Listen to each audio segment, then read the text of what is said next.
Olá, muito boa tarde. No Sem Censura de hoje, nós vamos falar da importância da vereadora Marielle Franco. Nós vamos falar de saúde mental, vamos falar de direitos do consumidor e vamos falar de cinema. Os nossos convidados são Andresa Jorge, que é coordenadora pedagógica da Casa de Mulheres da Maré. E ela vem nos falar sobre o papel que a vereadora Marielle Franco teve na luta das mulheres negras. Obrigada por ter vindo. A gente está muito interessado em saber quem é a Marielle Franco. A Marielle, na verdade, ela, enquanto vereadora, ela estava representando uma camada da população que normalmente, costumeiramente, não está representada nesses espaços de poder. E foi a eleita vereadora a quinta mais votada do Rio de Janeiro. Isso demonstra uma voz de milhares de pessoas que estavam querendo que ela estivesse naquele lugar para falar de igual para igual. E a Marielle, assim, eu conheço a Mari há mais de 20 anos, eu sou do Complexo da Maré, e não só pela militância em comum, mas por muitas outras formas de empatia, né? Por ser mulher, por ser negra, por ser mãe, enfim. Então é uma perda muito grande dessa voz, dessa representatividade naquele espaço. Era uma pessoa que certamente estava com desejo de falar sobre pautas que a gente precisa falar, que não tem mais tempo, que não dá mais para ignorar. A gente tem vivido tempos e momentos que isso está ficando cada vez mais claro e, infelizmente, com a morte dela, isso fica cada vez mais escancarado, esse incômodo que a gente tem nas esferas de maior poder que uma mulher negra, favelada, lésbica, causava naquele lugar. Então, é chocante. A gente tem que estar aqui falando sobre isso. Sobre a morte dela. Sobre a morte dela, mas é importante também para que toda a dor, todo esse sentimento de perda, de desesperança, de luto que a gente tem sentido, se transforme minimamente em luta. Com certeza, com certeza. Esse é o desejo, assim. É o desejo que dela, eu sinto, certamente. Exatamente. Obrigada por você ter vindo. Agradeço. Nós estamos com Diane Galantini, que é executiva, e ela criou o projeto Vencendo a Mente, que é de inclusão social para pessoas com transtorno mental, especificamente sobre transtorno bipolar, não é isso, Diane? E ela escreveu uma biografia, que é mais do que uma biografia, é todo um projeto. Uma plataforma, né? Isso, toda uma plataforma. Uma plataforma. Na verdade, o projeto começou como um livro, né? Uma biografia que eu escrevi há 10 anos atrás para eu tentar lidar com o que eu estava passando, né? E eu li o livro 10 anos depois e eu vi que poderia se tornar uma ferramenta para mostrar para as pessoas que é possível uma estabilização e a volta às atividades normais. Isso. Então, a minha ideia principal era mostrar para as pessoas que têm o transtorno que há um futuro possível, né? Que é possível se recuperar, que é possível viver plenamente, para mostrar para os familiares que a doença existe, né? Não é invisível, né? É muito fácil a doença física, a gente vê um sangue, um inchaço, e a doença mental você não vê nada tangível. Então, infelizmente, várias pessoas na nossa sociedade não compreendem e tendem a minimizar os transtornos. Por incrível que pareça, nossa sociedade tão moderna é uma sociedade eivada de preconceito. É verdade. Agora, eu não sei qual é o preconceito das meninas louras de olho azul, que elas estão sempre de azul. Todas, não conheço uma. Soraya Panella é coordenadora de atendimento do PROCON do Rio de Janeiro, na Semana do Consumidor. Ontem, dia 15 de março, foi o Dia do Consumidor. Eu nem sabia que tinha sido o Kennedy que tinha lá feito o discurso. E ela veio falar sobre os nossos problemas, nossos direitos. São muitos direitos e muitos problemas, né? A verdade é que a gente vive um momento de um consumismo bem avançado e, ao mesmo tempo, um Brasil que não acompanha a legislação, não respeita a legislação e acaba ferindo diretamente esse direito que o consumidor demorou muito para conquistar e o brasileiro, em particular, demorou muito a conhecê-lo e saber pleitear por ele. É muito engraçado que eu estava lendo que no Dia do Consumidor todo o comércio está dizendo: oba, legal, vamos vender mais. Por aí. Conseguir transformar o Dia do Consumidor num dia de vendas. Bom, né? Bom. Nós estamos com Marcos Fernando, e com o Eduardo Ades. É pesquisador musical, produtor musical, e o Eduardo é cineasta, é documentarista, os dois juntos, com esse talento todo, esse preparo todo, dirigiram o documentário que foi recém-lançado, né? Foi dia 8 de março, agora se não me engano, que é Torquato Neto, Todas as Horas do Fim. Prazer enorme tê-los aqui. Prazer, obrigado pelo convite. Prazer nosso. Queria ter lido o livro e visto o filme. Ainda dá tempo. Veja amanhã. Estamos com o nosso querido produtor de web, Bruno Barros, que vai falar com vocês agora. Então. Ei, Vera, boa tarde a todo mundo. Muito boa tarde ao senhor, à senhora, você que está em casa. Sexta-feira, chegou a hora de participar do Sem Censura, é muito fácil, vai até a sua rede social favorita, pode ser Twitter, Instagram, Facebook, tá valendo tudo, manda aí uma mensagem pra gente usando a hashtag Sem Censura, que ela vai aqui cair no meu computador, eu vou passar pros nossos convidados. É facinho, né não, Vera? Facílimo. Quem não faz é porque não quer, tá se Então, bora recusando a nessa. participar desse programa tão bom, tão agradável. Olha só, vamos começar a conversar com nossos dois cineastas aqui. Eu tô louca pra ver, porque Torquato é uma pessoa muito da minha geração, e eu não sei... Vocês conhecem a música do Caetano Veloso chamada Cajuína? Que é a música, na minha opinião, a mais bonita do Caetano. Não conheço. Você conhece, Andresa? Uhum. Como é que ela é? Quem será Existirmos, que se aqui será que se destina? Só esse verso inicial já é uma preciosidade. Cara, eu não né? conheço música mais Quem será que se bonita. destina? Você sabe quem fez a letra? Torquato Neto. Gente, quando eu descobri isso, eu disse, pronto, não é isso? Ai, meu Deus, errei tudo. Então tá, é conta. quase isso. Conta a história. Inclusive, essa é uma história, a história do Cajuína é uma história muito conhecida, né? Não foi isso, foi o Caetano que fez para ele quando ele morreu. É mais bonito ainda. Exatamente, exatamente. É uma história que muita gente conhece, às vezes em debates no filme até tem perguntado, por que não está no filme? Porque justamente porque todo mundo já conhece. Não, porque é uma história... Primeiro, assim, a gente sempre responde, são dois motivos. Primeiro que o filme, a gente resolveu tratar o Torquato como protagonista absoluto. E essa seria uma única música que não é do Torquato no filme. Embora, né, a gente fique... Né, a gente chegou, para falar a verdade, a gente chegou durante uns tempos ali a ter isso no... Não, a gente chegou a colocar num corte do filme. Mas depois ainda caiu uma segunda ficha, que essa é uma história do Caetano. Não é uma história do Torquato, é uma história que o Caetano viveu depois da morte do Torquato. E que é bonita, obviamente. Ele vai visitar o Dr. Eli, o pai do Torquato, em Teresina, anos depois do Torquato já ter morrido. E ele contou para nós na entrevista para o filme também. E isso está no YouTube, por isso que muita gente conhece. Ele contou que quando teve a notícia da morte do Torquato, ficou muito chocado e tal, mas não chorou muito, assim, não teve um impacto. Ele chorou muito quando foi a Teresina e encontrou o pai do Torquato. E a história é mais bonita ainda porque o pai do Torquato era espírita. Então ele ficou consolando o Caetano. Né? Ele sempre diz, né, que na casa tinham muitas fotos do Torquato, então ele vendo tudo aquilo tanto com o pai dele, e o pai trouxe uma rosa menina do jardim para ele, serviu uma cajuína, e está tudo isso lá na letra. Né? Então realmente é uma obra-prima. Né? É uma obra-prima. Uma obra-prima. O Torquato, ele é um talento fulgurante. E vocês são jovens, não são da geração absolutamente desse, são da geração dos filhos do Torquato. E vocês escolhendo fazer um documentário diferente, ou seja, não fazer aquela cronologia, os depoimentos. O que vocês resolveram inventar? A gente sabia... Bom, o Torquato é ainda muito desconhecido, né? Apesar de ser um nome conhecido, o que ele fez, o que ele produziu é desconhecido. Às vezes a gente conhece músicas do Torquato e nem sabe que essas músicas são dele, né? Então, a gente sabia que ia ter que contar um pouquinho de quem foi o Torquato. Então... Diz uma música aí que ninguém sabe. Fazer o mesmo teste que você fez, por exemplo, Pra Dizer Adeus, do Edu Lobo. É uma música que as pessoas conhecem. Adeus, vou pra não voltar. Não vou cantar aqui, gente. Onde quer que eu tento. É difícil quem não conheça essa canção, mas muita gente se surpreende ainda que a letra... Aquele do Caetano, Mamãe, não chore. Coragem. É letra dele. Louvação do Gil, Marginália 2. Eu Brasileiro Confesso, Não Culpa Meu Degredo. Enfim, tem uma série. Let's Play That, com Macalé. Porque os parceiros dele, ele fazia letra, os parceiros faziam a música.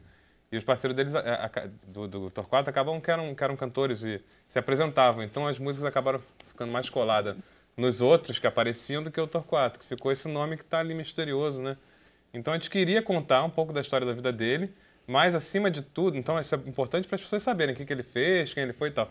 Mas acima de tudo a gente queria saber quem ele é, né? Então a gente queria chegar na emoção do Torquato, qual era a preocupação poética dele, quais eram as questões existenciais dele também. Então a gente vai mais nisso, em vez de ficar contando realmente uma biografia com essa preocupação mais de detalhes e tal, em tal ano aconteceu isso, não, isso não é relevante pra gente. O mais importante pra gente é a força da poesia dele.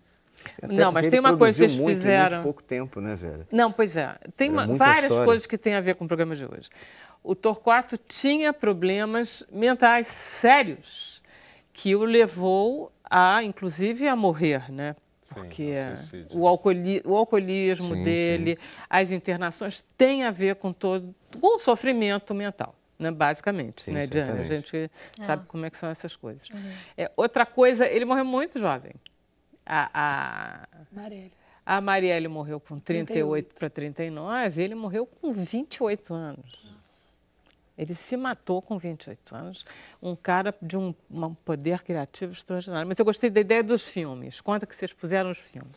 Chegou um momento que a gente, nessa busca de tornar sempre o Torquato o protagonista absoluto do filme, a gente identificou que a figura dos depoentes lá, dos entrevistados, falando para a câmera, tirava um pouco o foco do personagem. Que é muito bom você ver o Tom Zé, o Caetano, o Gil falando, você fica ali vidrado naquelas figuras, né? E então a gente achou que o ideal seria, ainda naquele momento, ter o Torquato em cena de alguma forma. E tem pouco Torquato, né? Tem pouquíssimo. A gente tem 5, 6 filmes, né? Em que ele não tem som, então são filmes de Super 8, em que ele está ali atuando, você tem a figura dele. O principal, o Nosferatu, no Brasil, do Ivan Cardoso, que é aquela imagem até colou muito nele, do vampiro na praia e tal. Tem alguns outros, tem o próprio filme que ele fez em Teresina como diretor, chamado Terror da Vermelha. Mas a gente tinha pouco material. Tem muito material fotográfico, né? Tem um arquivo imenso em Teresina, muito bem guardado lá por um primo dele que cuida desse material e está lá à disposição para as pessoas que precisam pesquisar. Mas, enfim, era pouco, como você disse. Aí a gente resolveu tirar os entrevistados de cena. Mas aí o que você faz com esse tempo todo? Aí a gente resolveu mergulhar no imaginário do Torquato daquela época dele. Então a gente usa 42 filmes, trechos de filmes, né? Do cinema novo, do cinema marginal, do cinema Super 8, que estão ali compondo esse imaginário do Torquato e mergulhando o espectador naquilo. Porque a gente é a nossa época. Então, se você consegue dar a época, a estética da época, fica muito... Você traz a pessoa de volta. Vocês trouxeram um videozinho, não trouxeram? Deixa eu pedir para a Emília para passar. Não sei se é o trailer. Vamos lá, Emília, passa aí. Escute, meu chapa. Um poeta não se faz com versos. É o risco. É estar sempre a perigo, sem medo. É inventar o perigo e estar sempre recriando dificuldades, pelo menos maiores. É destruir a linguagem e explodir com ela, sabendo, perigoso, divino, maravilhoso. Eu nasci um anjo louco, um anjo solto, um anjo todo mundo veio ler a minha mão. Caetano virou para mim e disse, olha, esse disco não é meu, nem de fulano, nem de seu. É de um grupo. O tropicalismo é você fazer o que você está com mais necessidade. É a liberdade, o exercício de liberdade. Mesmo com aquele jeito doce dele e tudo isso, ele dizia assim, meu, às vezes tem vontade de acabar com tudo. Um poeta desfolha a bandeira e a manhã tropical se inicia, resplandente, cadente, fagueira, num calor girassol com alegria, na geleia geral brasileira que o jornal do Brasil anuncia. Olha a banda, dá. Mas e aí tem o Jesuíta Barbosa, que tem um papel importante. Muito, né? Exatamente, porque... Vocês pegaram... Ele, por acaso, é de Teresina também, não? Não, ele é da onde? Pernambucano. Ele é pernambucano. Tudo bem, se não me engano, no interior. É a terra de Liminha. Lirinho. Porque ele... Além de a gente não ter imagens do Torquato falando, a gente não tinha nem a voz do Torquato. Caramba, não tem? Não, a gente encontrou. Até tem um trechinho no trailer que é a voz dele. Ao longo do processo do filme, um radialista gaúcho que viu uma entrevista em que eu dizia que a gente não tinha nenhum material, ele falou, opa, eu gravei uma entrevista com ele no Festival de 68 em São Paulo. Ele tinha entrevistado o Gil, Caetano, outras pessoas, recuperamos essa aí, tinha 25 minutos Cunha, tem uma de fala dele. E aí, mas mesmo assim, isso não era suficiente pra gente contar o filme inteiro, cara, uma entrevista de 68, falava muito daquele momento, né? E a gente tinha um monte de texto do Torquato para poder esse personagem aparecer, né? Falar, ele tinha que falar ao longo do filme inteiro. Então a gente selecionou esses textos, montou e depois a gente ficou pensando quem ia fazer a voz do Torquato. A gente não queria uma declamação de poesia, né? Uma recitação, a gente queria uma atuação mesmo, né? Então vamos pensar um ator para esse trabalho, tem que ser alguém muito bom. E a gente já estava de olho no Jesuíta, assim, a gente acompanhava o trabalho dele em televisão e cinema. E ele encaixava na idade do Torquato, né? Jovem também, né? Não era, é um trabalho de atuação e que chega no personagem. O Torquato morreu com 28, o Jesuíta tem próximo a essa idade, né?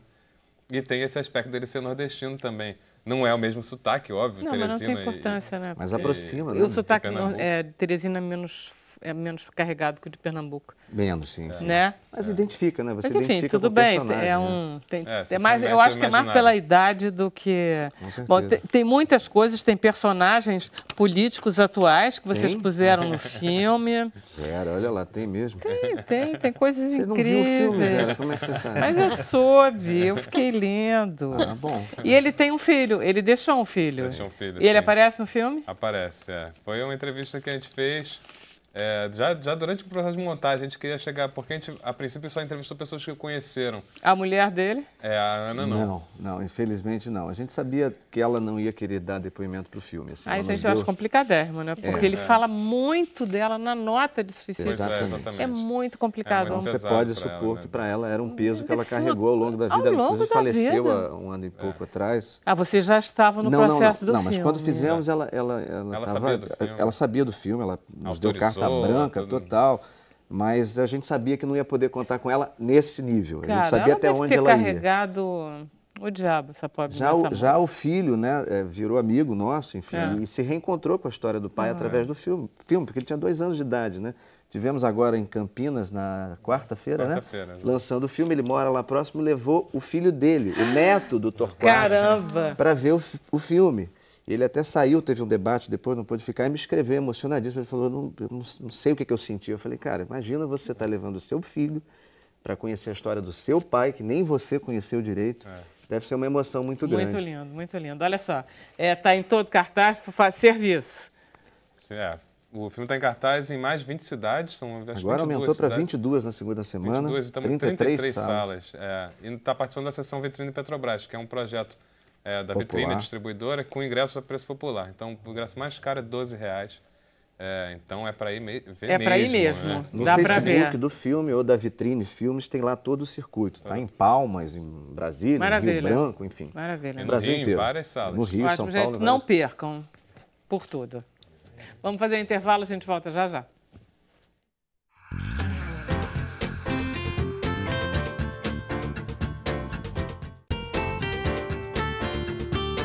Você não sabe.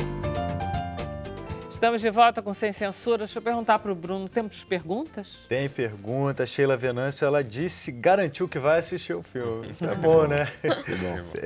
Tem também pergunta do Paulinho Teixeira. Que felicidade falar de Torquato. São 50 anos de Tropicália. Amo esse movimento. E a pergunta, qual foi a importância de Torquato para o tropicalismo? Torquato é um dos maiores pensadores da Tropicália. Até o Gil fala isso num depoimento para a gente. Que ele estava mais ligado em fazer música e quem queria pensar a Tropicália mesmo era o Caetano, o Rogério Duarte e o Torquato. Eles estavam nessa questão conceitual. O Torquato faz vários manifestos tropicalistas. E o Rogério até faz uma provocação, o Rogério Duarte, né, já falecido, faz uma provocação. Tire as letras de Torquato da Tropicália e veja como é que fica. Ele está na capa do Panis et Circenses? Não está? Ele está sentado de pernas cruzadas ao lado da Gal. Muito gênio. Por hora são essas as perguntas. Maravilha. Vamos começar com a Andresa, que era amiga da Marielle Franco, essa vereadora. Ontem a gente estava falando, Andresa, o problema todo com a morte da Marielle é que a Marielle era uma pessoa em quem a gente vota, todo mundo tão descrente da política, e ela era uma jovem que abraçou a política meio a contragosto, inclusive, foi isso? Eu não sei se é a contragosto, mas eu acho que por uma necessidade mesmo de se expressar, e isso faz sentido. Mas desde sempre, assim, né, ela sempre foi muito engajada nos movimentos, nas lutas, lá na Maré, né, falando desse lugar que eu também sou. Então, ela sempre teve parte dos movimentos pelos direitos humanos, então ela sempre estava muito próxima dessas lutas. Então, assim, eu não sei dizer se exatamente essa entrada na política foi tão aleatória nesse sentido, ou se ela não queria, ou se mais uma vez isso é reflexo desse medo que a gente tem mesmo, de achar às vezes que a gente não vai chegar nesse lugar. Isso acomete todos nós, Todos nós temos o preconceito com as mulheres negras. E aí tem uma espécie de missão que te é imposta, você como pessoa. Sim, aí durante muito tempo ela trabalhou com Freixo, né? Freixo. E com certeza isso... A gente está vendo um vídeo dela, a gente pode continuar conversando. E com certeza isso deixou ela mais dentro desse lugar e entender, eu acho que o mais importante que a gente precisa entender é que a Marielle estava naquele lugar, naquele espaço de poder, dentro de toda a legalidade. Ela foi eleita, entendeu? Então ela estava totalmente legitimada para estar ali. A questão maior é que esse tipo de voz, esse tipo de fala que incomoda e que quer deslegitimar esse lugar. Então acho que é por isso também que eu quis vir, por isso também que eu topei estar aqui falando, porque a gente precisa insistir de estar nesses espaços. É importante dizer que ela sempre considerou o mandato dela como um mandato coletivo e que era composto exclusivamente por mulheres, e majoritariamente mulheres negras.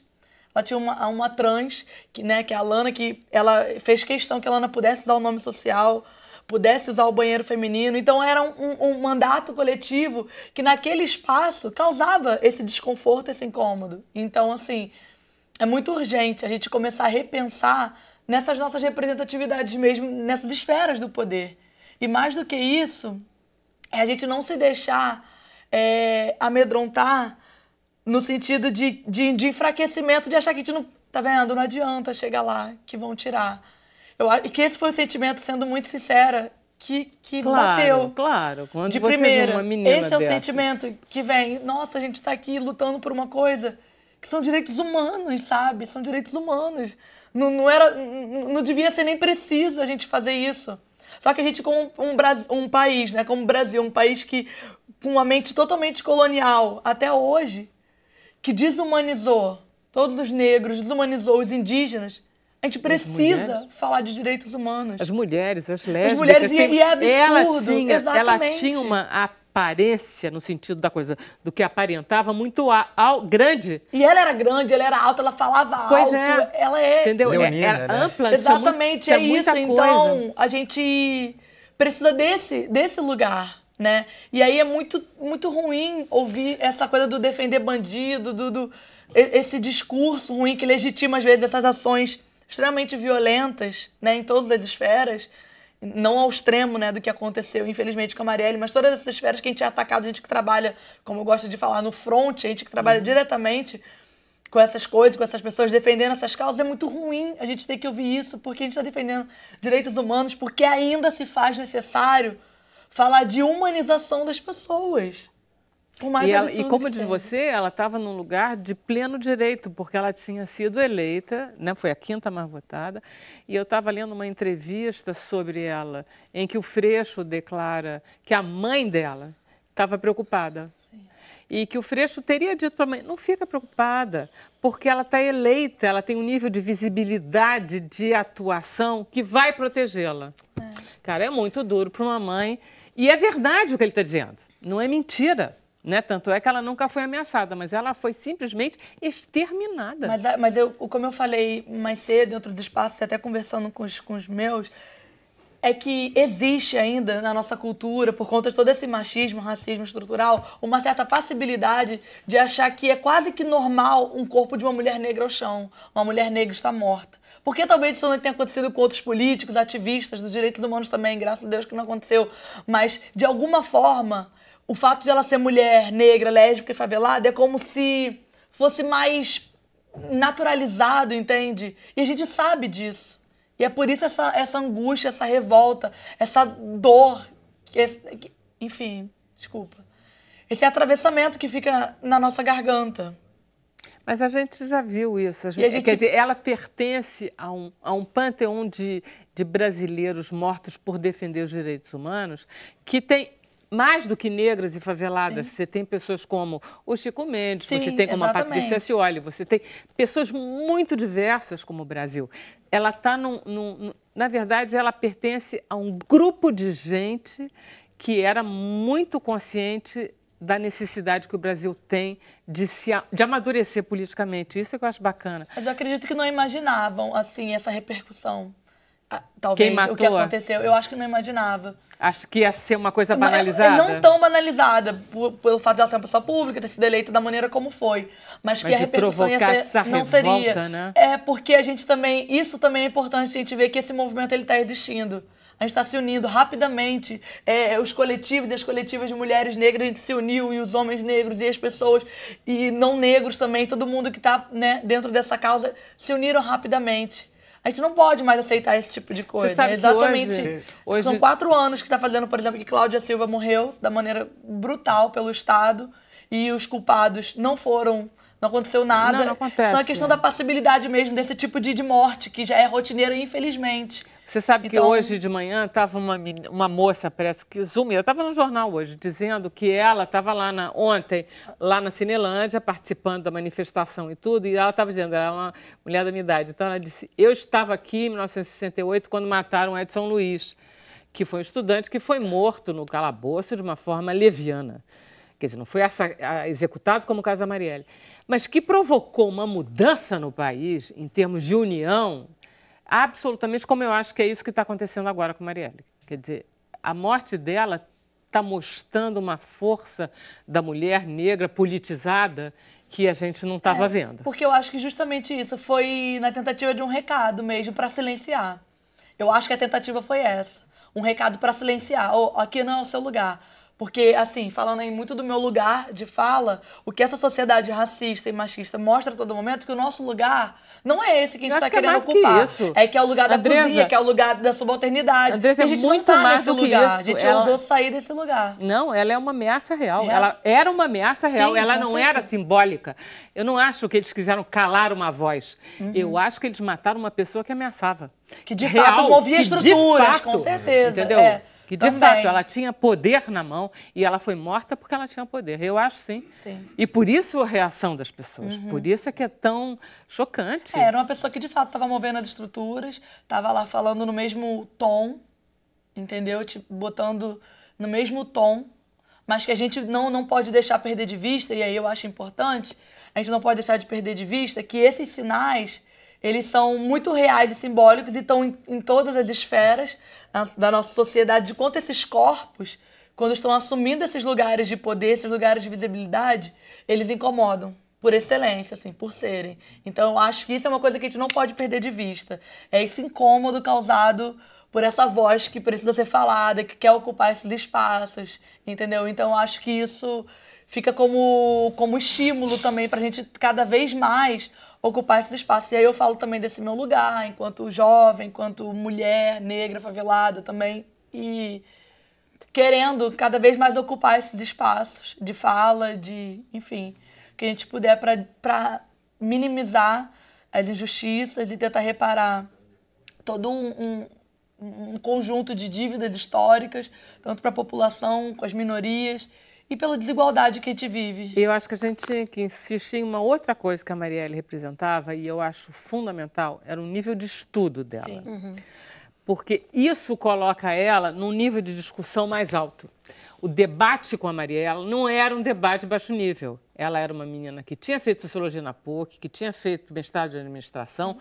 Então, ela tirava de letra o debate acadêmico. Exatamente. Que nunca está na mão da mulher negra, favelada, não sei o quê. Mas é por isso que a gente precisa de cotas nas universidades. Mas a gente tem muita mulher negra de favela que está ocupando esses espaços. E que eu me coloco também rua. nesse lugar. Entendeu? Eu me coloco também nesse lugar. Eu estou estudando, eu faço mestrado em relações étnico-raciais. A gente precisa estar ocupando, sim, esses espaços, mesmo com todas essas dificuldades. Mas o que prova pra gente, a gente precisa de cotas, a gente precisa de educação de qualidade, a gente precisa disso, porque essa precisa ser a luta. A gente precisa de reconhecimento, a gente precisa de identidade, de representatividade, de tudo isso. Então, nesse sentido, porque se a gente for parar para pensar, ela realmente estava lá nesse mesmo lugar, falando, embasada academicamente. Mas isso não livrou ela desse, entendeu? De acontecer o que aconteceu, né? Então, mais do que isso, a gente, para além de estar nesses espaços do discurso acadêmico politizado, a gente precisa também ter o acesso à nossa identidade, à nossa cultura, do entendimento de quem a gente é e de onde e de por que a gente precisa lutar.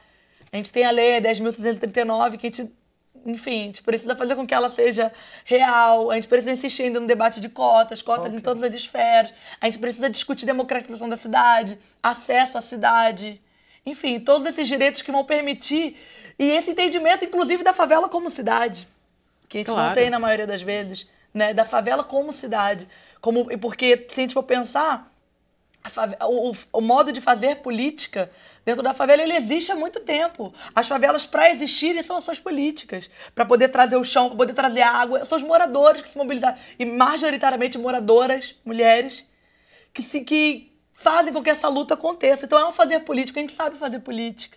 Ainda que não esteja na academia, a gente sabe fazer política. Né? Então, assim, a própria instituição ao qual eu estou aqui representando, que é a Redes da Maré, tem como, né, como a imagem da Eliana, né, que desde sempre, com 17 anos, foi a primeira presidente da Associação de Moradores Mulher, com 17 anos, uma menina. E a gente sabe que a mulher é que sustenta... Exatamente, então assim, e a força de todas as mulheres, porque a maioria das favelas, principalmente da Zona Norte e Zona Oeste, foram compostas por remoções, né, das favelas da Zona Sul. Isso, as mulheres é que são chefes de família. E chegava num lugar que não tinha água, não tinha luz, não tinha chão, não tinha nada. É fazer política, é você brigar por direitos. Então, a gente já estava fazendo política há muito tempo. A gente não quer mais morrer, a gente não quer mais perder os nossos filhos, a gente não quer perder nossos filhos, a gente não quer perder nossos companheiros. A gente quer que a nossa existência seja ouvida, respeitada. Então, assim, eu acho que é um pouco disso. A Marielle defendia isso nesse sentido. Ela me representava outras milhares de mulheres. Eu estou aqui nesse papel, né, de estar falando sobre isso, que não é fácil, é um papel doloroso. A gente não dormiu, a gente chorou, mas a gente está tentando se fortalecer porque esse trabalho precisa continuar. Aí, falando enquanto Casa das Mulheres, a gente tem lá na Maré, por exemplo, uma Casa das Mulheres, que é um espaço criado para ser referência para as mulheres da Maré. A gente tem atendimento sócio-jurídico, a gente tem atendimento com assistente social, psicóloga, advogada, e é exatamente isso que a gente precisa continuar fazendo. Maravilha. Parabéns. Obrigada, Andresa. Obrigada. Volte sempre. Vamos conversar um pouquinho com Diane. Não, ficou muito confuso. Vamos lá. Diz soletra para mim. D-Y-E-N-E, Diane. Diane. Aí como é que você pronunciaria isso? Diane. Não inventa. Olha só, Eduardo, você pronuncia Diane. Eduardo se ela não tiver, Eduardo, eu não tô bem. Ficando ruim para você. Desculpe, olha só. Então tá, Diane. Isso. Maravilha. Então, diz para mim essa grande mudança que aconteceu na tua vida, quando você disse, o meu sofrimento, se eu mostrar, ele pode ser bom para mim e pode ser melhor ainda para os outros, que também sofrem. É um pouco isso? É exatamente isso, né? Na verdade, acho que quando você escreve, você coloca suas ideias no papel e você expressa o que está realmente dentro de você. Então, quando você começa a reler um relato sobre a sua própria vida, você começa a dar significado para aquilo e tentar dar sentido, né? E o sentido para mim foi poder ajudar os outros. Eu, bem no início do meu transtorno, eu tive a possibilidade de frequentar grupos de apoio. E o que fez uma grande diferença para mim foi ver pessoas que lidavam com sucesso com a doença, né? E saíram daquela crise para virar pessoas produtivas na sociedade. E foi esse papel que eu queria trazer um pouquinho para quem está passando por momentos de dificuldade. E foi aí que eu resolvi sair do anonimato, né? Estava bastante conveniente você esconder um pouco dos seus segredos, das suas vulnerabilidades e tentar contribuir um pouco para o debate também, né? Porque o que eu vejo muito, artisticamente até, é muito comum mostrar o surto da doença mental, né? Pessoa na crise, né? Isso é muito comum. E falta um pouco da visibilidade para as pessoas que deram certo no sentido de sair daquela crise e viver bem, com uma certa normalidade. Então, essa seria uma dos trabalhos que eu estou fazendo, é tentar mostrar um outro lado, tentar mostrar que há luz no fim do túnel, né, para quem está realmente com aquela dificuldade. Jenny, eu fico muito impressionada com isso. É incrível o preconceito que cerca a doença mental. Existe, é mais do que preconceito, existe pânico, pavor. É isso aí. As pessoas, se você tiver mal de cabeça, as pessoas vão ter medo de você e elas vão embora. Elas saem de perto, não é isso? Na verdade, eu brinco que quando a pessoa está com resfriado, eles vão levar sopinha, né? Quando a pessoa está com depressão, sai correndo de medo, que a pessoa vai fazer. Como se fosse contagioso. É até excludente, né? Só que eu tive sorte, eu tive uma família que me apoiou, amigos extraordinários, eu tive até um empregador na época que deu todo o apoio, né? Na época eu queria me demitir quando eu tive depressão. E eu falei, olha, eu estou demitindo porque eu estou entrando numa crise. E ele falou, se você caísse, quebrasse o quadril, você se demitiria ou pediria licença? Aí eu falei, não, eu pediria uma licença. Então é isso que você vai fazer agora. Você vai ficar em casa, vai se cuidar. Esse chefe devia ter gente com problema na família para ele ter noção. É um certo entendimento, né? E eu vejo com esse trabalho, quanto mais eu falo, mais pessoas vêm para mim e falam, olha, o meu irmão é esquizofrênico, a minha mãe tem transtorno de ansiedade, eu tenho síndrome do pânico. Isso foi uma surpresa bem interessante, né? Que virou uma rede de conectividade de pessoas que estão tentando melhorar. E eu acho também o tabu do medicamento, né? Essa questão... Isso que eu ia dizer, você está agradecendo muito a boa família. Isso. Você devia agradecer também a indústria farmacêutica, não? Eu deveria Porque agradecer... ela deu uma melhorada, não foi? Na verdade, eu agradeço a minha psiquiatra por ela realmente me medicar corretamente, porque tem medicações extremas, né? E no caso, e o remédio não é tudo também. Você precisa de um trabalho de sinergia com outros polos, a alimentação. Você disse uma coisa, não sei se era no livro ou se era numa entrevista, que você precisa aprender a se medicar, quer dizer, você precisa conhecer... Você precisa se medicar um pouco, né? Esse é melhor do que o outro, o equilíbrio. Na verdade, você precisa trabalhar com a psiquiatra para dizer o que funciona ou não. Né? Você tem que ter uma certa sensibilidade para se conhecer, né? Para ver que se está funcionando ou não, e tem que ter essa comunicação com os médicos. Bom, esse livro você está lançando, você já lançou? Eu lancei ele em novembro, ele agora virou best-seller no Amazon e está à venda também nas livrarias, algumas livrarias aqui do Rio. Mas além tem a tua plataforma, ou seja, como é que a gente acede à tua plataforma? Sim, você vai na vencendoamente.com.br e lá estão as informações sobre o projeto. E além desse projeto, eu faço trabalho voluntário num programa extraordinário, um programa de inclusão social através do trabalho, né? Então, a rede de saúde ligado pública... Ligado ao governo, não? Ligado ao governo, está fazendo um trabalho belíssimo, uma equipe... Rede pública, né? Fundamental, né? É uma equipe multidisciplinar que, através de cotas para deficientes, eles dão todo o apoio ao candidato e à estrutura de RH. Então, é uma parceria. Os usuários da rede de saúde pública, eles voltam a trabalhar com todo um apoio psicológico, psiquiátrico, e isso, assim, está funcionando super bem, um projeto pioneiro aqui no Rio de Janeiro e quem sabe, né, possa expandir para outros lugares também. Muitas pessoas são atingidas por transtornos?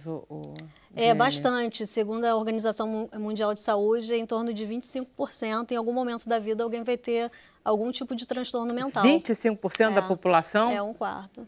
É um quarto da população que tem algum tipo de transtorno? Em algum momento da vida, né? Isso é importante pontuar. Porque são vários distúrbios, né? A depressão, ansiedade, pânico, borderline, bipolar, e a lista continua, né? O mundo moderno é um mundo muito... Eu sempre digo isso, que a geração de vocês, que são a geração dos meus filhos e dos meus netos, é um mundo pior do que o meu. Vocês pegam um mundo mais exigente em termos de competição no mercado de trabalho, de mais competências exigidas e mais... competências internas. Vocês têm que ser muito mais do que eu tinha que ser. Vocês têm que ser mães, você tem que ser ginásticas, você tem que ter corpo, tudo muito sadio, uma pressão para pessoas com uma fragilidade muito um pouquinho, isso estoura fácil. Né? Eu falo que o mundo está muito ansiolítico, né? Que é a pressão de fazer tudo agora, nesse momento certo, né? O WhatsApp está aí para mostrar isso, que antigamente, né, via um memorando, você esperava 3 dias para responder, e hoje em dia tem que ser imediatamente, senão vão colocar ponto de interrogação se você não responder uma mensagem, né? E eu acho que as pessoas perderam o senso de prioridade, né? O que é importante, o que é urgente. E isso no mercado de trabalho, você vê muito isso. E eu acho que falta um pouco de serenidade, de boas práticas de gestão para as pessoas no mercado de trabalho conseguirem ser produtivas e, ao mesmo tempo, não entrar nessa paranoia que tudo é para agora, né? Tudo que é para aquele exato momento. E aí vão causando doenças mentais no trabalho devido a isso. Você manteve tua vida profissional... A tua vida profissional é uma vida de sucesso. Isso te custou muito? Olha... quando eu fui diagnosticada, a euforia faz parte do transtorno bipolar, né, que é o oposto da depressão. Então, no meu caso, eu queria produzir muito. Para a empresa foi ótimo, né, porque eu me doei muito, mas dizem que tudo que sobe tem que descer. Então, depois do momento desse de euforia, de produtividade, eu caía. E hoje em dia, a estabilização me leva a normalidade, né? Que é trabalhar como todos os outros, né? E eu sempre fico monitorando, eu falo que são as bandeiras vermelhas, né? Quando eu sinto que eu estou um pouco mais caída, às vezes eu preciso dormir um pouco mais, às vezes eu preciso meditar um pouco mais de tempo. Então eu fico procurando fórmulas para o bem-estar, né? Não basta ser saudável, você tem que se sentir bem, estar bem e poder trabalhar também. Mas o fato de você ter conseguido ter uma vida, controlar o teu transtorno, ser capaz de escrever um livro, participar de um processo social em que você põe todo mundo nessa brincadeira, é a melhor sensação do mundo. É muito gratificante. É muito gratificante. Eu recebo muitas mensagens através do site, né? E toda mensagem que eu recebo, eu penso, está valendo a pena, porque foi um risco muito grande, né? Eu saí do anonimato, eu poderia ter perdido minha carreira, eu poderia ser ridicularizada e eu só recebo carinho, então está valendo muito a pena. Maravilha. Vamos fazer um intervalo? A gente volta já já.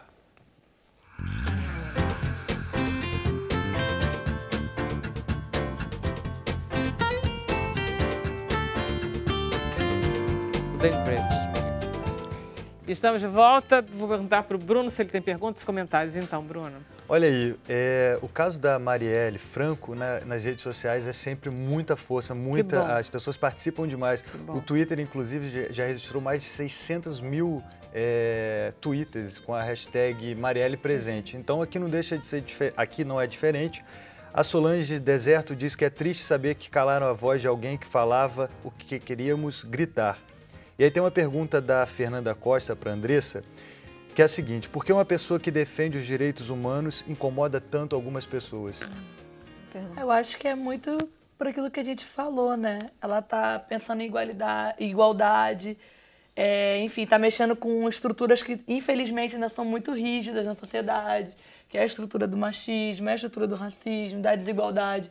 Então, quando a gente defende esse lugar, quando a gente defende esse ponto de vista, incomoda quem não quer quem quer manter esse status quo, quem não quer que se mova, que os direitos sejam mais quem igualitários. Acha que ser negra e ser mulher e ser favelada é menos. Exatamente. Só isso. Exatamente. Ser menos ou que, enfim. Não quer dividir também, né, os espaços, os privilégios, assim. Eu não, enfim, não ia chegar nesse ponto, mas eu acho que é uma discussão de privilégio. A gente vive numa sociedade que ela tem essa discussão de privilégio, ela precisa entrar em diversas camadas, né? Enfim, então é muito por esse lugar. Acho que as pessoas têm dificuldade de assimilar. E com toda essa desinformação e esse excesso de fomento ao ódio, que a gente tem visto muito, esse sentimento de... Porque a gente vive um país que tem uma certa... que está vivendo uma certa dificuldade de lidar com a justiça, com a impunidade, está tudo muito impune, e isso vai gerando esse sentimento de ódio, de revolta nas pessoas, e isso precisa ser direcionado. E aí é direcionado onde estão construídos nossos preconceitos, é direcionado no bandido que tem aquele arquétipo negro, né, favelado, a gente já tem aquele arquétipo montado. Esse ódio precisa ser direcionado. E aí, enfim, com todos os nossos engendramentos, toda essa máquina da sociedade racista, isso vai ajudando a fomentar esse ódio. Então, quando a gente fala de direitos humanos, a primeira coisa que a gente ouve, tá defendendo um bandido. A gente não está defendendo o direito de humanos, ou seja, das pessoas, o de seu, todas inclusive, elas. Né, de quem tá exatamente. Pessoa, então, mas isso tudo é construído, né, e articulado dessa forma, e a gente sabe, isso tem uma origem, isso começou a ter uma origem, né? Mas vai acabar. Vai. Esperamos. Soraya, vamos lá comemorar o Dia do Consumidor, dizendo que a gente já está muito melhor do que 50 anos atrás? Nossa, sem dúvida. Então. Só o fato do consumidor hoje se interessar pelo direito que ele tem, desejar conhecer o direito e buscar o direito já é um avanço, assim, nossa, eu amo, só em pensar. Hoje a gente tem lá em atendimento no Procon pessoas esclarecidas que quando chegam, já chegam conhecendo e sabendo o que vão buscar. E isso é muito gratificante. Teve uma época em que o consumidor chegava lá no nosso atendimento e ficava, coitado, sem nem saber dizer para a gente qual era o problema dele. A gente tinha que decifrar, né, manusear a documentação para poder tentar entender o que o consumidor, o que tinha acontecido de fato para a gente poder saber de que forma ajudar. Hoje não, hoje a gente já tem um consumidor mais esclarecido, um consumidor mais antenado, um consumidor que acompanha também o nosso trabalho, então ele sabe exatamente o que ele tem de direito, o que ele pode pleitear, o que ele não pode pleitear. São consumidores que agora, usando o seu termo, tem voz, né? Ele está buscando isso, está sendo mais exigente no mercado. A gente não tinha isso há bem pouco tempo atrás. E você acha que em todos os níveis da população, dos mais cultivados aos menos? Nós temos diferentes níveis de consumidores, né? E isso é muito evidente no nosso atendimento, que a gente consegue perceber que tem aquele consumidor mais humilde, digamos de uma classe média baixa, que procura o atendimento presencial porque ele ainda acredita que esse contato físico é o que vai dar a ele a solução, é o que vai ajudar. Esse consumidor tem a noção do direito, ele tem a noção, ele sabe que ele tem aquele direito, mas ele não tem o conhecimento legislativo, ele não sabe exatamente aonde está o direito, ele sabe que ele tem. E a gente tem um consumidor hoje que é o mais jovem, o mais antenado, é aquele que não levanta do sofá de casa, que procura o nosso atendimento através do atendimento online, através do aplicativo, que tem um nível maior cultural e conhece, ele sabe que a lei tal, ele coloca lá o número da lei. Ele sabe que naquela lei tem o direito dele. Ele pode até não saber interpretar, ele pode até não saber conjugar, porque muitas vezes a gente precisa conjugar um artigo daqui com outro ali, com uma legislação aqui, outra ali. Ele pode até não saber fazer isso, mas ele sabe que naquela legislação, naquele código, ele vai encontrar o direito dele. Todas as formas de busca do direito, elas são válidas e a gente recebe da mesma forma. E me diga lá, quem é que procura mais o Procon? O jovem, o velho, o homem, a mulher? Nossa Senhora, nós temos muito idosos no presencial. Essa é a característica do nosso presencial. O presencial é velho. Muito idoso. No online tem muitos jovens, a maioria são aqueles que compram muito pela internet, que passeiam, que são internautas 24 horas por dia. Mas nós temos também um número bem acentuado de mulheres. Nós somos consumistas por natureza, né? Essa é a verdade. Não que os homens não tenham força, tem sim. Os homens normalmente buscam mais ajuda nas questões de serviços públicos, que são aqueles gestores da família, os que pagam a luz, o gás, o telefone, né? É essa característica. Já as lojas de departamento, essas questões são mais as mulheres. Não que as mulheres também não busquem na parte de gestão da família, porque hoje isso também está muito presente. É engraçado você dizer que as mulheres são mais consumistas do que os homens. Elas compram mais do que os homens? Elas compram mais, não o desnecessário, que tem a diferença, né? Tem pessoas que compram muito desnecessário. É o que eu digo hoje... Não, isso é o consumismo. O consumismo. Por exemplo, não é assim, não é, os homens compram certo tipo de coisa e as mulheres compram outro tipo de coisa? São diferentes. Como é que eu posso explicar? Porque eu acho que todo mundo gasta dinheiro pra caramba com compras. Não, gasta muito. Hoje, a realidade hoje não é essa, né? Eu estou falando em regra geral. Hoje, nossa realidade não é. O nível de consumo caiu muito, né? Caiu muito porque as pessoas hoje não têm poder de compra. A verdade é essa. Era a crise econômica. As pessoas estão pensando mais, né, em comprar. Hoje, se faz uma avaliação, eu preciso, né? Eu, de fato, preciso ter aquele produto. Eu tenho como pagar por ele. Porque Porque hoje a gente está com uma taxa de inadimplência muito alta. Hoje a procura é muito grande lá no PROCON, no atendimento, é de renegociação de dívida. Ontem nós fizemos um mutirão no Largo da Carioca, foi um dia inteiro de trabalho, captando esse cliente. Nós estávamos com 20 empresas fazendo o atendimento ali presencial junto ao PROCON e posso garantir que praticamente 90% do atendimento foi renegociação de dívida. E ali estavam os bancos todos dispostos a fazer esse tipo de atendimento, todas as telefonias estavam presentes, nós tivemos um nível de acordo altíssimo, chegamos a 85% de acordos, ou seja, houve essa troca ali. As concessionárias de serviço público também estavam presentes, então houve uma facilidade de negociação, mas a maioria da busca ali foi para renegociar a dívida. Quer dizer, tudo é serviço básico mesmo, pelo que você está falando, né? Serviço básico, eu estou falando do básico. Luz, gás, telefone, dinheiro. Exatamente. Entendeu? Não é TV último tipo. Não. Hoje, o que eu posso dizer, nosso atendimento, quando se fala em lojas de departamento, o maior problema que vem apresentando é problema de entrega. E aí a gente sabe que tem outros setores envolvidos, né? Porque a gente está com problema nas transportadoras, enfim, outras questões. Então, isso é um problema que está se agravando a cada dia. As empresas acabam assumindo, né? É o risco do negócio dela, ela não tem como fugir disso, a própria legislação informa. Então, é o nosso maior problema hoje em lojas de departamento. E demais são os serviços públicos, telefonia, né? É imbatível no mercado a quantidade de reclamação. Continua, né? Continua. Mas, gente, bom, eu não acho ruim a gente estar gastando pouco dinheiro, não, porque a gente não tem para gastar mesmo, então é melhor, né? Do que se endividar. É verdade. Todos gastando menos até segunda-feira, Bruno? É isso aí. Então tá, obrigado aos dois cineastas. Eu queria agradecer muito a presença da Diene. Não errei dessa vez. Né? Excelente. Andressa, volte sempre. Obrigada. Soraya, prazer em vê-la. Igualmente. Nós agora vamos seguir para o Facebook junto com vocês e a gente volta. O Sem Censura vai voltar na segunda-feira, às 5h30 da tarde. Isso aí. Tá? Até segunda. Bom fim de semana.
Só agora que a gente voltou para o Facebook. Então não ouviram. Só agora começou. Começa de novo, porque só agora que entrou no ar o Facebook. Vai lá. Olha aí, então, Alexandra Carvalhal, eu li sua pergunta. Sua pergunta não, seu comentário que você falou que empatia é tudo e todo mundo concordou. Aí tem o Augusto Martins com uma pergunta para o Marcos Fernando, que é assim, na sua opinião, a poética e a música do Torquato Neto se mantém atual? Eita, grande Augusto, você é meu amigo. Sim, eu acho que sim. A gente tem, inclusive... visto nas sessões, eu já falando dessa coisa política que você está querendo chegar nela, de alguma forma, que as pessoas perguntam assim, incrível como esse cara é atual, esse filme nesse momento. E eu sempre digo, gente, há 5 anos atrás, quando a gente começou a fazer o filme, a gente não podia imaginar que o país ia estar desse jeito. A gente não sabia que o filme ia estrear nesse momento. Mas, ao mesmo tempo, a gente sente que essa percepção é porque o Torquato era um cara muito... vigoroso nas suas posições, muito... Gente, se Caetano Veloso, se Gilberto Gil ainda estão dando as cartas no mundo intelectual brasileiro... Imagina o que ele estaria fazendo. Entendeu? Eu acho que isso é que o público Eu acho que fico muito impressionada com isso. São pessoas da idade, porque tem mais de 70, cara. Eles estão dando as cartas. Você quer saber o que Caetano pensa. Claro. Entendeu? A gente quereria saber o que Torquato pensa. Eu acho que é por isso que as pessoas sentem a ligação do filme com o momento político de hoje, né? Não, e a atmosfera da época, né? A gente mostra quando, né? Mostra o contexto ali de 68. Sim, o ditadura. Descendo ali, as pessoas estavam se manifestando, as pessoas estavam falando, incendiada. E ele fala, o Torquato fala muito a sensação, ele não fala objetivamente de política, né? Mas ele fala da sensação dele, e ele tem uma sensação muito de asfixia, né? Ele fala, não, agora não se pode falar mais, toda palavra guarda uma cilada. Ele foi exilado, não foi? Ele se autoexilou. Não, era. Ele sentiu que a barra estava pesando. Ele, inclusive, foi poucos dias antes do AI-5 para Londres com Hélio Sica. Ele sentiu que a barra ia pesar e que ele ia ficar mal, né? Exatamente. E a gente está vivendo isso hoje, assim, de uma maneira trágica, né? Horrível. Um ambiente opressivo. Por razões diferentes, Exatamente. Né? Porque esse negócio de rede social não é brincadeira, cara. Eu não imaginava que pudesse ser tão opressivo. Muito opressivo. Ela falou, a possibilidade de mostrar sem você se expor. Não, de mas você falou uma coisa do ódio. Que no dia é um ódio de classe. É um ódio de classe. De classe, né? Dentro desse lugar de não empatia mesmo, de superioridade. A gente vive de uma forma que é sempre fomentado essa superioridade, de você estar num patamar acima em detrimento do outro. Isso é como a gente tivesse Isso é muito ligado ao consumo, a uma imagem que é mostrada. O Instagram, tudo, é você querer sempre estar naquele lugar. Mas olha, você vê, Andrés, olha só. O mundo de hoje permite que o consumidor tenha mais noção dos seus direitos, seja uma pessoa melhor como consumidor. A Diene conta uma história de superação e que humaniza todos nós. Então, tem coisas que o ser humano melhorou. Isso daí, há 50 anos atrás, não existe possibilidade. São coisas que não existiam, E a rede também ela foi fundamental para esse tipo de coisa. A criação de pontes, de contato, de diminuir barreiras. Você tem quase que uma sociedade bipolar, né? Quase. Tripolar, quadripolar. E esse talvez seja o problema.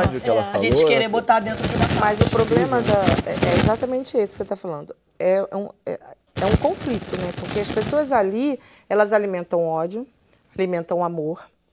É uma vida sem filtro ou com filtro, porque vai depender. As pessoas só postam vitórias, não tem derrota. As nossas vidas nas redes sociais não tem derrota. Vulnerabilidade, né? Você não demonstra vulnerabilidade. Exatamente. As pessoas ficam encorajadas. Ali elas têm coragem de falar, ali elas têm coragem de gritar, de ofender.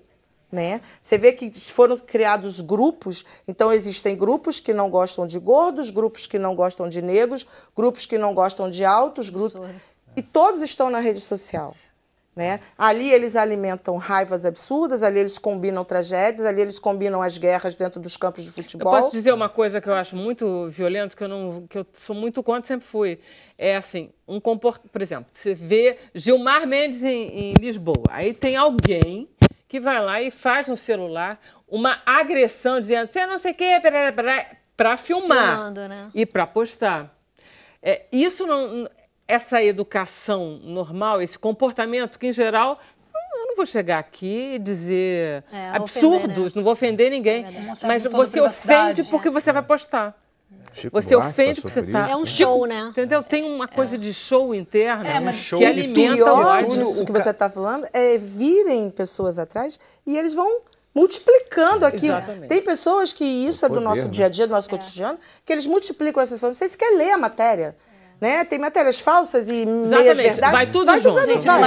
Mas a gente não pode perder de vista de que a rede social ainda é também um retrato da sociedade, assim. A gente exatamente. É a sociedade que já pensa assim, a pessoa que está sendo racista na internet é uma pessoa que já era racista, agora ela está podendo propagar isso de uma forma, né, maior. E a questão de muitas informações, é esse lugar de muitas falas e pouco tempo de raciocínio, de pensar sobre aquilo. Tudo é muito rápido. Mas você mesmo falou de fomentar, né? Eu acho que isso caiu uma ficha para mim, porque ali você...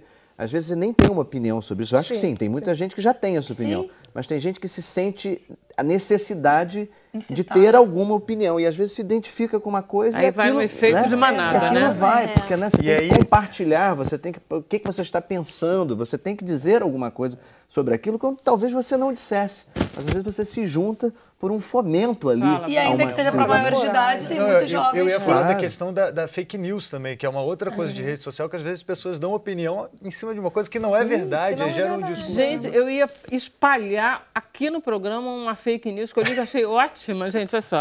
A revista Veja fez o quê? Ela fez uma contracapa virada com uma fake news na capa, dizendo assim, Mark Zuckerberg diz que o brasileiro atrapalha o Facebook. Aí eu disse, nossa, coisa de louco. Estou lendo a Veja. E aí tem uma página com os principais acontecimentos da semana. Se você tomar 6 gotas de própolis por dia, você fica imune à febre amarela. Eu digo, gente, coisa fantástica. E espalhei isso para algumas pessoas, palavra de honra. Até o momento que eu digo, engraçado, onde é que saiu isso? Era tudo falso. Aquela capa da Veja era falsa, aquelas notícias eram falsas. Era uma edição da Veja para mostrar o poder da fake news. E eu me senti um idiota. Completa. Como é que eles desmentiram? Não, deve chegar um momento ali. Eu vi a capa. Não, a capa ela é virada. Tem um momento que é um desmentido. Entendeu? E está escrito em letras pequenas. Esses fake news foram divulgadas em tais sites, entendeu? Se você ler com atenção, você vê. Está bem editado o negócio. Eu já saí divulgando o negócio. E é muito perigoso se a gente está brincando com esse poder de agregar pessoas, de incitar, né, coisas ruins. E principalmente também de naturalizar determinadas coisas. A gente fica vendo tanta coisa ruim, falando de morte, falando de violência, falando disso. Isso vai causando um pânico coletivo também. Isso vai fomentando esse Outro desespero. dia, estava todo mundo aqui conversando sobre por que o Rio de Janeiro é a cidade mais violenta do mundo, Aí chegou o cara do IPED e disse assim, gente, não está nem entre as 30 mais violentas do mundo. Aí... Exatamente, a gente vai fomentando ódio que isso dá medo. Eu posso estar falando, sendo equivocada aqui, mas talvez seja um grande gatilho para próprios problemas de saúde mental, né? E, enfim, que eu acho que tenha cometido, não sei se isso aumentou, se o problema de saúde mental aumentou, diminuiu, mas eu acho que as redes sociais, assim, o ônus e o bônus, é aquela coisa que a gente sempre fala. Pro lado ruim, tem feito isso muito, né? De você ficar com medo, você que fica vendo o tempo todo aquelas notícias. Por um terrorismo também. Terrorismo. Né? Então, assim... Ansiolítico, né? Aquilo que eu falei, dá muita ansiedade, né? Você vê essas perfeições no Instagram o tempo todo, né? Esses filtros que as pessoas usam para se aparentar melhores do que realmente são. Você vai se sentindo muito mal. E aí... Agora, teve uma pesquisa que acho que não é fake news, falando assim, que uma pessoa precisa de 30 minutos olhando o Instagram para poder se sentir muito mal com a sua própria vida. E eles estão fazendo Basta 30 minutos por dia. Você se sente muito mal. É verdade, tem gente que menos ainda, tem gente que duas postagens que já viu, já acabou. Mas você sabe o que eu digo lá no meu atendimento? As pessoas chegam com seus celulares, né? E aí celular hoje é uma coisa... Você nunca sabe qual que está no lançamento, né? E aí ele chega, meu telefone não funcionou, eu comprei essa porcaria, eu quero devolver. E aí a primeira pergunta que eu faço, ele fala? Tocou? Você atende? Não, o que não está funcionando é meu Instagram. Senhora, o telefone é para falar telefone. Alô? O Instagram, celular, a internet, isso é o anexo àquele contrato que você fez. Você contratou uma empresa de telefonia para falar ao telefone. O que vem depois disso são deveres anexos ao contrato, que é o que a gente chama. Ele é um anexo, é um plus no seu contrato, ele não é o principal. Então vamos analisar qual o problema. Apesar de que hoje em dia, né, Soraya, já não é mais. Não, o telefone é coisa do passado. Telefone é coisa... Exatamente. Hoje em dia você não compra um telefone celular, você compra os dados. Exatamente. E as pessoas têm dificuldade de entender isso. Né? Porque o meu celular não funciona, aí você vai direto no problema, né? Meu Deus, o telefone dela não fala. Não, o telefone dela fala perfeitamente bem. A pessoa não consegue entender que o principal do telefone é falar, né? O pacote de dados é o plus que você tem hoje, né? Já que você está falando em telefonia, eu vou te botar numa saia justa que eu não sei se vai ser isso. Karina Oliveira, Soraya, qual a empresa hoje em dia que os clientes mais reclamam? Jura que eu preciso responder isso? Não precisa falar a empresa, fala. Não, as empresas de telefonia são todas, elas ficam disputando o ranking do Procon, né? Claro, hoje a gente nós tem aqui, se você disser 7 empresas diferentes, vão ser todas do ranking dela. Então vamos lá, nós temos a Oi, nós temos a Claro. E, obviamente, por que são elas as líderes do ranking? São as empresas que mais vendem, né? Mais que tem clientes. Que tem mais clientes, então elas ficam ali oscilando. Tem mês que é a Oi, tem mês que é a Claro, né? Todas móvel. O fixo não disputa tanto assim no mercado, até ninguém usa mais, exatamente. Mais ou menos. Mais ou menos. Eu tenho algumas pessoas bem apegadas. Porque, na verdade, a gente está falando de um universo. É que nem aquele negócio de TV aberta e TV analógica. É assim, a gente acha que está todo mundo na TV a cabo. Não e está. as pessoas não estão na TV a cabo, as pessoas estão nas TVs abertas. Isso. É uma loucura, a gente não tem noção, né? Porque o mundo que a gente vai... E aí a gente seguidores tem seguido... você tem no Instagram, Vera? Eu não tenho Instagram. Precisa fazer um Instagram, Vera Barroso. Você sabe que você precisa ter seguidores no Instagram para você ser alguém. Uma história ótima, deixa eu contar para vocês. Tem uma... que pena que meu microfone tá ruim. Mas eu vou contar só aqui a história, rapidamente, depois a gente vai embora. Olha só, tem uma amiga minha que tem um site, tem um canal no YouTube. Aí estavam ela e os 3 amigos almoçando juntos. Aí ela disse, gente, olha, eu tô aqui com meus seguidores. Os amigos disseram, olha aqui, fulano, dá aqui uma declaração. Ela tratou os amigos como seguidores. Os amigos estão querendo pegá-lo na esquina até hoje. Que absurdo.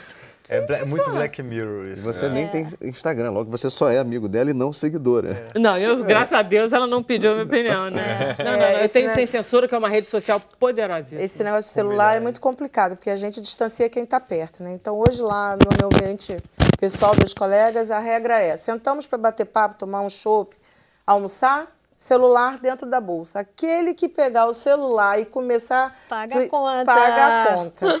Porque senão a gente não consegue nem conversar de junto outra palavras. Eu faço isso. Aí fica todo mundo meu assim, filho tá no quarto dele, ele manda uma mensagem para mim que estou no meu quarto. Mãe, quero jantar. Isso é um absurdo. Meu filho fez exatamente a mesma coisa. Eu digo, meu filho, qual é o telefone daquele negócio de pizza que tem pra gente pedir? Nada. Daqui a pouco eu digo, meu filho, ele disse, já mandei o WhatsApp pra você. Mentira. Isso aí é verdade. Isso é a mais pura verdade. Eu agora, esse negócio de mesa, eu assumo mesmo. Eu sou viciado em celular e às vezes estou com um amigo numa mesa de restaurante e tal. Eu sou viciado, sou mesmo, e é assim, porque eu tenho que tratar, tenho que melhorar. Se você analisar bem hoje... Eu duvido que se você estiver muito interessado numa pessoa, você vai fazer isso. Eu duvido. Mas você vai se comportar bem, vai desligar o celular, vai por aqui. Ocasiões, sim. Entendeu? É com um amigo. Acho que é geracional também, né? O amigo, a mãe, entendeu? Mas a gente também tem que concordar que o celular é uma companhia. É o máximo, gente. Hoje ninguém fica sozinho, né? Ô Vera, tem uma dica interessante de João Andrade, que ele fala, hashtag Sem Censura, como consumidor tem um aliado importante, é o site Reclame Aqui. Agradeço ao site que me ajudou a resolver pendências com empresas sem ter que recorrer ao judiciário. É bom, né? É do Procon? Não, o Reclame Aqui ele é particular, né, individual, ele funciona de fato. Tem muitas reclamações ali que têm respostas positivas. E, assim, qual é o site do Procon? O Procon é www.proconrj.gov.br. Ali o consumidor acessando, ele vai ter o Procon online e ele vai ter acesso ao aplicativo.